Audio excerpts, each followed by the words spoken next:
오늘도 우리 새벽 예배 오신 여러분들 환영하고 또 축복합니다. 우리 같이 페이지 31페이지에 있는 주님 손에 맡겨드리리, 그다음 옆에 원하고 바라고 기도합니다. 우리 찬양하면서 다섯째 날 우리 새벽 예배 자리로 나아가도록 하겠습니다.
옆에 있는 찬양 원하고 바라고 기도합니다. 우리 같이 찬양하겠습니다.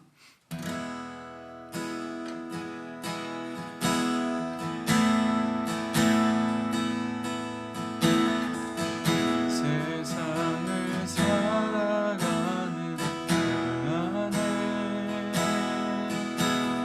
나의 힘을 의지할 수 없으니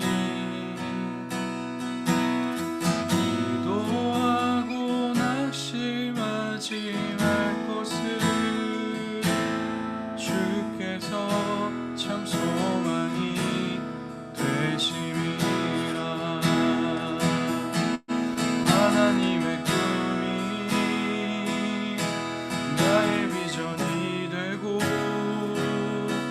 예수님의 성품이 나의 인격이 되고 성령님의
우리 이 시간 아동부 장현한 부장님께서 기도해 주시겠습니다.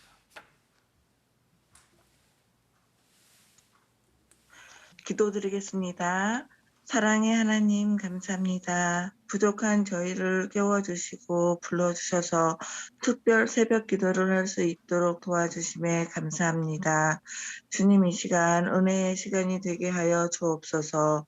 지난 날에 저희들의 죄를 용서하여 주시고 정결한 마음으로 주님께 온전히 드리는 시간이 되게 하여 주옵소서. 주님 힘들고 고단한 삶 속에서도 주님을 잊지 않고 주님과 동행하는 삶을 살아갈 수 있도록 도와주세요. 우리 교사들에게 맡겨주신 사명을 충실히 감당하게 하시고 그들의 삶 속에서 늘 성령 충만하고 모든 것을 협력하여 귀한 열매를 맺게 하여 주시길 원하고 기도합니다. 또한 우리 청년들이 여러 가지 꿈과 비전을 가지고 생활하고 있습니다. 그들이 꿈과 비전을 가지고 주님께 나아갈 때 아무런 방해가 없도록 함께해 주시고 힘들고 지칠 때마다 담대히 주님만 바라보는 청년들 되길 소망합니다. 주님, 이 시간 유 목사님을 기억하여 주시고 주님의 능력으로 강건하게 붙들어 주시고 은혜를 더하여 주옵소서. 주님, 오늘 하루도 주의 사랑 안에서 기쁨과 행복이 넘치는 교사와 청년들이 되길 소망하며 예수님 이름으로 기도합니다. 아멘. 아멘.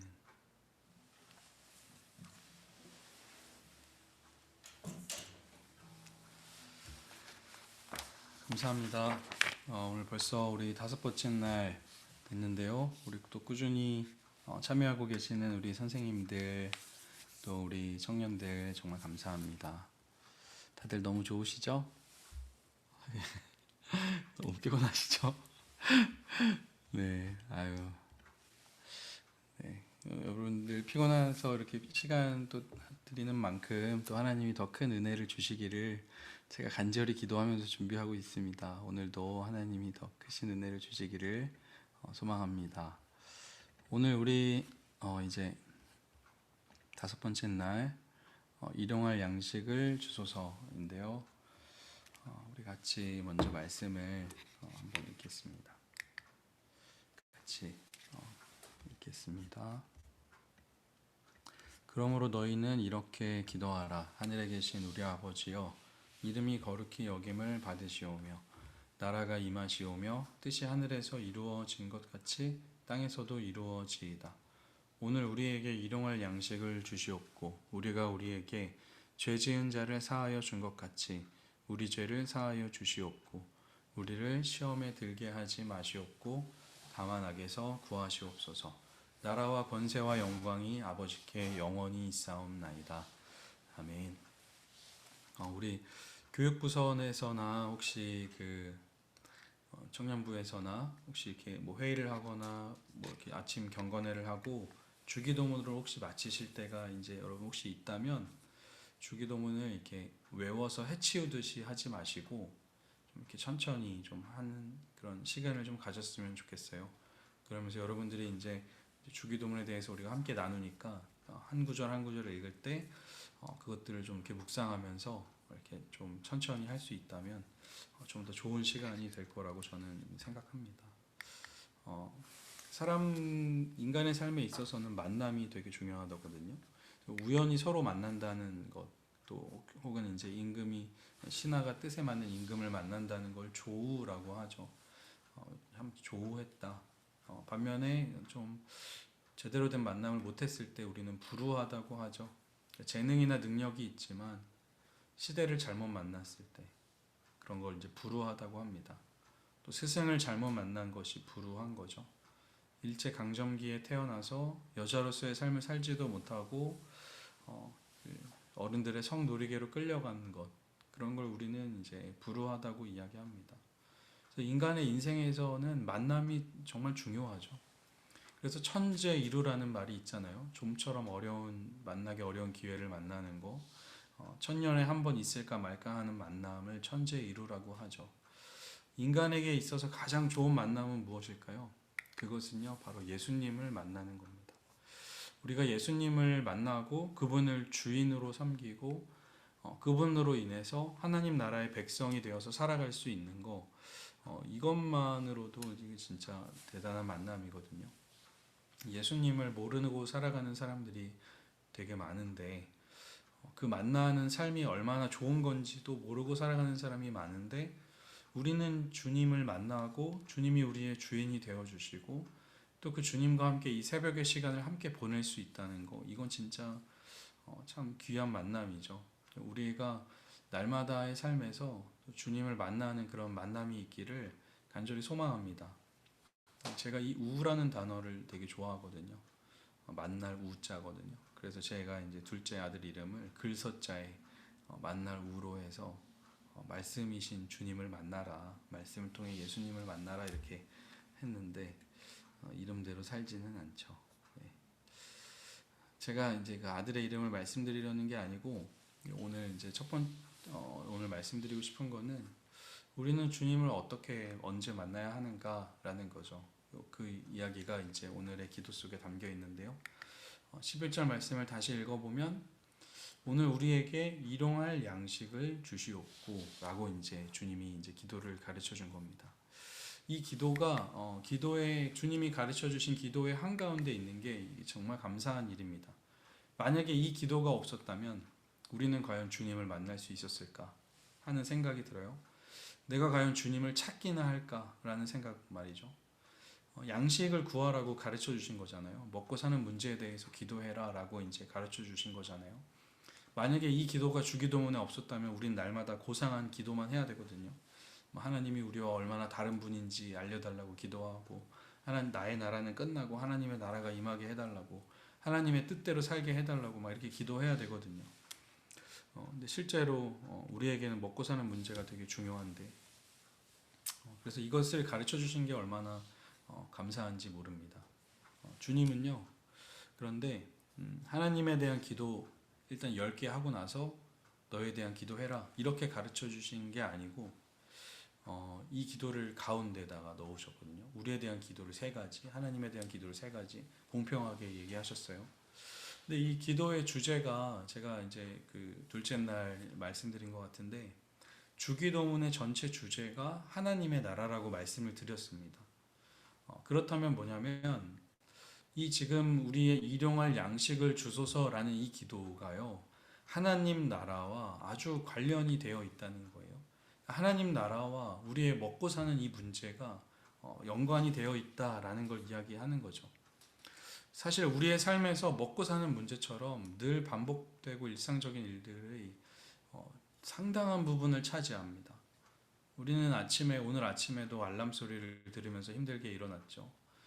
오늘은 어떤 얼굴을 화면에 비춰야 되나 고민하셨고, 또 오늘 이제 나갈 때, 예배 끝나고 나갈 때 무슨 옷을 입어야 되는지를 또 고민하실 테고, 또 집을 청소하고 쓰레기 비우고 장 보고 계절에 맞는 이불을 준비하고, 이제 우리는 또 이제 겨울 옷을 세탁소에 또 맡겨야 되고, 그죠? 그런 이제 일상들, 이 지극히 평범한 염려와 걱정들로 우리는 가득하거든요. 오늘 뭐 먹어야 될지. 그런데 예수님이 기도를 가르쳐 주시면서, 만약에 하나님의 이름만 구하고 나라를 구하고 뜻을 구하라고만 하면 우리의 삶과 이 기도가 너무 괴리감이 느껴지는 거죠. 그런데 주님께서 제자들에게 하나님 나라에 대한 기도를 가르쳐 주시면서 일용할 양식과 같은 이 사소한 문제에 대해서 기도하라고 가르쳐 주신 것은, 이게 결코 사소한 문제가 아니라는 것을 우리에게 알려주신 것이죠. 나라와 민족을 위한 기도도 중요하지만, 내가 오늘 뭐 먹을지에 대한 이것 고민도 되게 중요하다는 겁니다. 오늘 주님이 우리에게 가르쳐 주신 기도에 담긴 그 의미는 뭐냐면, 우리가 이렇게 밥을 먹고 잠을 자는 것과 같은 사소한 일상에 주님이 상당히 관심이 많으시다는 거예요. 그러니까 우리가 하루를 어떻게 살아가는지, 우리가 이 땅에서 먹고 사는 그 삶이 하나님에게도 되게 중요하다는 겁니다. 먹을 거 없으면 화가 나고 힘이 없어지는 이런 유한한 육체를 가지고 사는 우리의 이 먹고 사는 일상의 문제에 하나님께서 개입하시겠다는 거예요. 그러니까 여러분, 기도할 때 뭐 대단한 거 구하지 않아도 됩니다. 뭐 오늘 하루 그냥 잘 먹고 잘 살게 해달라고 기도하라는 거예요. 누가 아프니까 좀 고쳐달라고 기도하고, 그런 평범한 기도에 주님이 귀 기울이신다는 거죠. 제발 우리 첫째가 어린이집에서 사고 치지 않고, 둘째가 형한테 개기지 않고 잘 크게 해달라는 이런 기도에 주님이 귀를 기울이신다는 거예요. 주님이 그러셨잖아요. 만약에 주님이 되게 고상한 분이시면 높은 하늘 보좌에 앉으셔서 이렇게 손가락 까딱까딱 하면서 다 우리에게 지시하시고 이렇게 마치 군대처럼 그냥 하셨을 거예요. 근데 주님은 그렇게 하지 않으셨거든요. 주님은 우리의 일상에 침투해 오셨죠. 영원이라는 시간에 계신 분께서 이 유한한 시간을 뚫고 우리에게 들어오시고 찾아오셔서 아들을 잃은 어머니의 그 아픔에 함께 슬퍼하시고, 중풍병자의 고통에 함께 공감하시고, 일하느라 고단한 제자들에게 가서 좀 쉬어라라고 말씀해 주시고, 배고픔하는 사람들의 배고픔에 관심이 있었어요. 나 배고프다, 나 밥 챙겨줘라라고 아니고 혹시 너 배고프지 않냐, 저들은 어떻겠냐라고 얘기하셨거든요. 주님은 그런 분이셨어요. 주님은요, 당신에게 관심이 많은 분이 아니고 우리의 소소한 일상, 작은 고통, 세상에서 일어나는 일들 때문에 아픔을 받으시고 고통을 받으셨어요.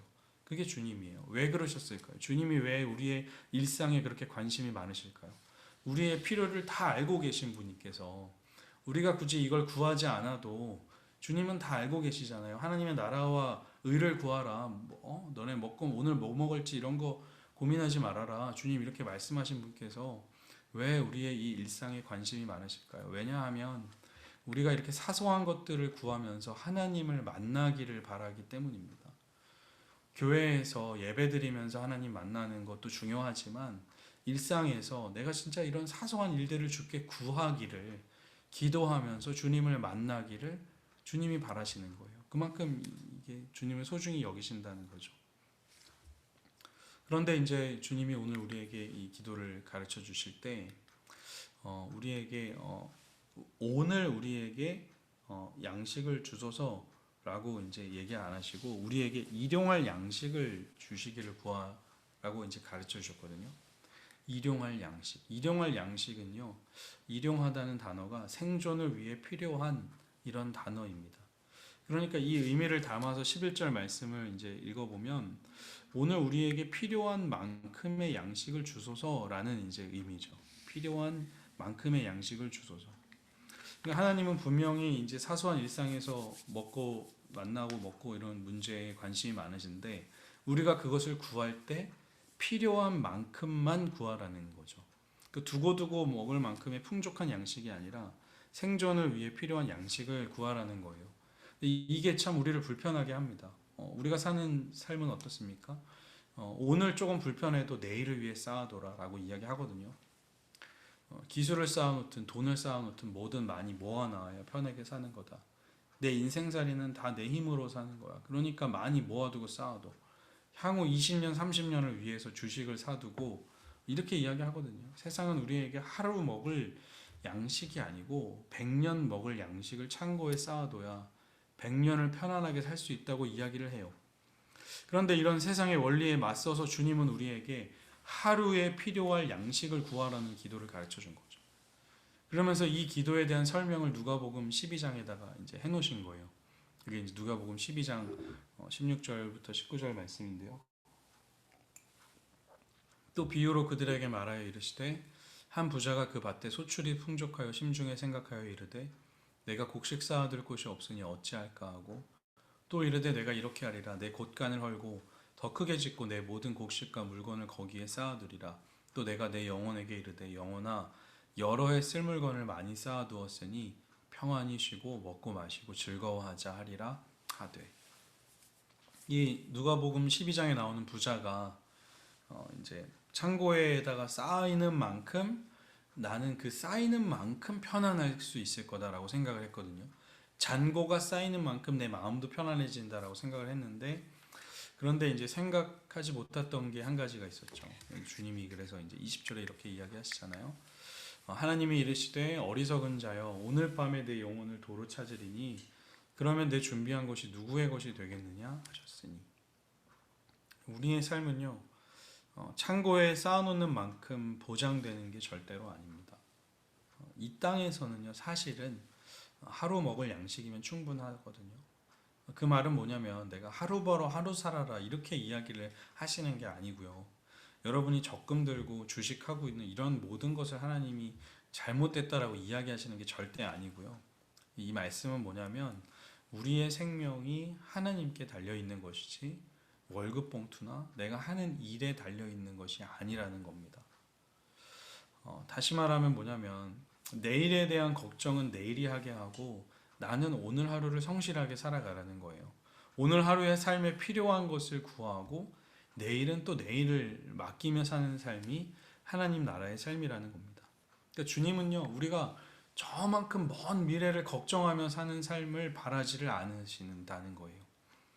우리가 해야 할 그 내일 일을 바로 아버지의 손에 달려 있다라는 사실을 그것을 신뢰하라고 우리에게 말씀하시는 겁니다. 그 스스로 걱정하고 계산하면서 막 걱정하기보다는 하나님을 신뢰하기를 바라는 거죠. 그 말은 뭐냐면 곧 우리의 오늘이 전적으로 하나님께 달려 있음을 구하며 살아라라는 기도죠. 그렇게 이제 이 기도가 정리가 이제 되는 겁니다. 우리의 대부분 오늘 하루 먹을 양식은 있거든요. 냉동고에 보면 또 먹을 양식이 엄청 많이 있잖아요. 냉장고에 과일 칸에는 막 더 이상 들어갈 것이 없을 만큼 막 쌓아두고 이렇게 막 그러다 버리는 게 많잖아요. 우리는 하루 먹을 것이 없어서 고민하는 사람들이 많지는 않아요.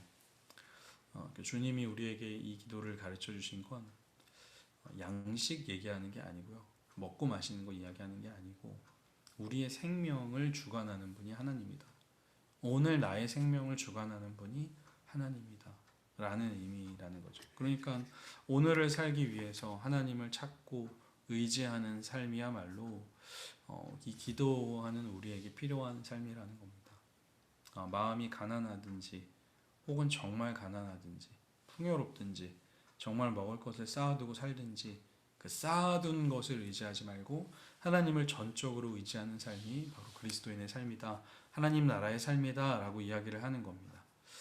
이제 세 번째로 이렇게 이 기도를 할 때 이 기도문에 반복돼서 쓰여 있는 단어가 바로 우리라는 단어인데요. 11절을 다시 보면 오늘 우리에게 일용할 양식을 주시옵고라고 써 있는데 밑에 이제 헬라어로 보면 오늘 우리에게 우리의 필요한 양식을 오늘 우리에게 주소서라고 이제 이렇게 써 있는 겁니다. 그러니까 우리라는 단어가 두 번이 들어가 있죠. 이 기도는 어떤 기도냐면 나를 위한 양식을 구하는 것이 아니라 우리를 위한 양식을 구하라는 기도죠. 그러니까 오늘 내가 어떻게든 살아남기 위해서 다른 사람의 밥그릇을 빼앗아야만 살아남을 수 있는 이런 시대에 남의 밥그릇을 신경 쓰는 사람이 되라라는 이야기를 하시는 거예요. 우리는 사실 양식이 없어서 절박한 사람들 아니잖아요. 다들 뭐 오늘 먹을 만큼 하나님 주십시오 이렇게 기도하지 않으시잖아요. 오늘 살을 빼는 데 관심이 있지 어떻게 먹어야 하는데 관심이 있지는 않거든요. 그러니까 우리에게 이 기도는 뭐냐면 나의 필요를 채우는 기도가 아니라 남의 필요를 채워주는 기도가 되어야 한다라는 거예요. 누군가 불우한 처지에 빠져서 하루 먹을 양식이 없어서 아파하는 이들이 없는지 적극적으로 살펴보아야 한다는 거예요. 적극적으로. 이 기도를 하는 사람은 아픈 사람이 나에게 도움을 요청할 때까지 못 들었으니까 아니야, 나한테 얘기한 건 아니야가 아니고 이 고백을 하는 사람이라면 적극적으로 오늘 양식을 먹지 못하는 사람이 있는 건 아닌지 나의 삶을 위해서 그들을 내어주는 그런 사람이 되어야 한다는 거예요. 나눔 좋죠. 여러분 근데 나누고 이게 나에게 다시 돌아올 나눔을 하는 것이 아니고요. 내가 다시 되돌려받지 못하지만 정말 그 필요한 사람에게 나누는 것이 그리스도인의 삶이 되어야 한다는 겁니다. 오늘 말씀을 다시 한번 보면 일용할 양식을 구한다는 것은 뭐냐면 하나님의 나라와 우리의 일상이 연결되어 있다는 거예요. 하나님이 우리의 일상에 관심이 되게 많으시죠. 사소한 것들을 구하면서 하나님을 만나기를 바라신다는 겁니다. 또 두 번째로 하루에 필요할 양식을 구하라고 하셨죠. 그것은 뭐냐면 생존을 위해 필요한 만큼만 구하는 것이고 오늘이 전적으로 하나님께 달려 있음을 신뢰하는 것. 다시 말하면 오늘을 살기 위해 하나님을 찾고 의지하는 삶이 그리스도인의 삶이다 하고 이야기하는 것이죠. 그러면서 이 기도는요, 결국에 나의 필요만을 구하는 것이 아니라 우리를 위한 양식을 구하는 것. 그러니까 우리의 기도는 다른 사람의 필요를 채워주는 기도가 되어야 한다라는 겁니다. 그래서 우리가 또 중보 기도를 하는 거죠. 메시지 성경은요, 이 11절의 말씀을 이렇게 번역했습니다. 든든한 새끼 식사로 우리가 살아가게 하소서. 탐욕스럽게 하루에 100끼 먹을 것처럼 혼자 100평에 누울 것처럼 이웃을 착취하며 행복을 얻어내려는 그런 것이 얼마나 어리석은 것인지를 가르쳐 주는 것이죠. 내가 나의 힘으로 하루를 살겠다라는 이런 생각으로 사시지 마시고 이 고백을 하는 우리들은 이제 우리의 일상에 관심이 많으시고 우리의 생명을 주관하시는 그 하나님을 신뢰하며 또 하루의 양식에 만족하며 다른 사람의 끼니를 위해 나를 내어주는 삶을 살아가는 또 이 새끼 식사에 만족하며 살아가는 하나님의 은혜에 만족하며 감사하며 살아가는 우리가 되기를 간절히 소망합니다. 우리 같이 기도하겠습니다. 하나님 감사합니다. 오늘도 우리에게 새벽을 깨워주시고 또 함께 나와 기도하며 또 예배하는 마음 주심을 감사합니다. 하나님 오늘 우리의 하루가 하나님께 달려있음을 믿습니다. 오늘 나의 생명이 주님의 것임을 고백합니다. 온전히 주께 달려있사오니 주께서 붙드시고 우리로 하여금 주님의 생명으로 살아가는 자들 되게 하여 주시옵소서. 하나님 오늘 나의 필요를 구할 때에 나만의 것을 구하는 것이 아니라 다른 누군가에게 어떤 필요가 있는지를 알아보고 그들에게 도움의 손길을 내어주는 참된 그리스도인의 삶을 살아가는 우리들 되게 하여 주시옵소서. 하나님 우리 안에 참 많은 기도 제목들이 있습니다. 부모님과의 갈등, 또 형제와의 문제, 또 이웃과의 갈등, 또 직장에서의 문제, 또 풀리지 않는 재정적인 어려움과 또 앞으로의 비전에 대한 고민과 또 많은 어려움들, 또 풀리지 않는 문제들 가지고 이 새벽에 주님 앞에 나와왔습니다. 주께 부르짖을 때에 주께서 들으시고 또 응답하여 주시고 오늘 새벽에 주님이 주시는 그 음성으로 인하여 힘을 얻고 살아가는 우리들 되게 하여 주시옵소서. 감사드리며 예수 그리스도의 이름으로 기도합니다. 아멘. 우리 이 시간 같이 세 가지 기도 제목을 가지고 나누고자 합니다. 첫 번째로는 오늘 말씀을 통해 기도에 대해 더 깊게 알아가고 우리를 향한 기도가 아닌 하나님을 향한 기도가 될 수 있도록, 두 번째로는 어려운 상황 가운데 있는 우리 모든 유아동, 학생, 청년 모두가 예배의 자리를 놓지 않고 지켜나가며 굳건히 세워갈 수 있도록, 그리고 교사들과 청년들의 헌신을 기억하시고 지치지 않도록, 그리고 세 번째로는 이번 주일부터 시작되는 청년부 수련회를 위해 기도합니다. 십자가 너머의 삶이라는 주제를 가지고 이번 수련회를 하는데 수련회를 준비하는 손길들을 기억하시고 말씀을 통해 신앙이 더 견고해지고 은혜가 가득한 자리가 될 수 있도록 우리 이 세 가지를 가지고 같이 기도하겠습니다.